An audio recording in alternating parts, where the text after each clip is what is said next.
Emiliano Martinez সফলতার যেন আরেক নাম, যিনি গোলবারের সামনে দাঁড়ালেই মিটে যায় সব সমস্যা। আরও এক সফল বছর পার করছেন এই গোলরক্ষক। ক্লাব ও জাতীয় দলে অতন্দ্র প্রহরী হয়েছেন এই গোলরক্ষক। এমি যেন বর্তমানে গোলবারের রাজা। এই গোলরক্ষককে নিয়ে বিস্তারিত থাকছে প্রতিবেদনে। এমি আসেন, জয় করেন, চলে যান। যেখানেই এমির পদচারণা ঘটে সেখানেই যেন বদলে যায় তার দল। জাতীয় দলের হয়ে 2021 সালে অভিষেক করেন, এরপর থেকেই যেন বদলে যায় আর্জেন্টিনা দল। এছাড়া ক্লাবের হয়েও একের পর এক দুর্দান্ত পারফরমেন্স আসে এমিলিয়ানোর হাত ধরে। আর্জেন্টিনার হয়ে একবার বিশ্বকাপ, দুইবার কোপা আমেরিকা ও একবার ফিনালিসিমা জয় করেন এমি।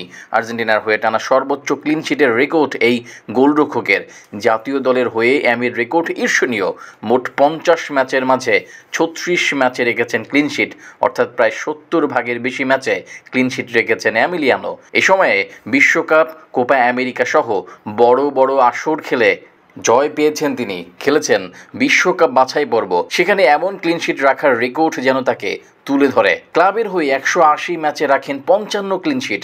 গত মৌসুমে 8 ক্লিনশিট রাখেন। তবে তার 95 সেভস অ্যাস্টন ভিলাকে নিয়ে যায় চ্যাম্পিয়ন্স লিগের মঞ্চে।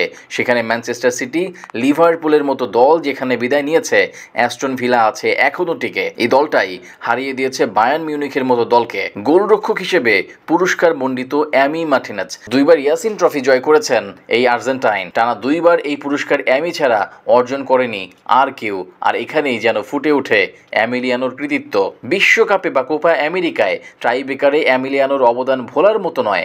এমনকি লিওনেল মেসি টাই ব্রেকারে শট মিস করলেও হতাশ হতে হয়নি আর্জেন্টিনাকে, কারণ তাদের দলে এমিলিয়ানো আছেন।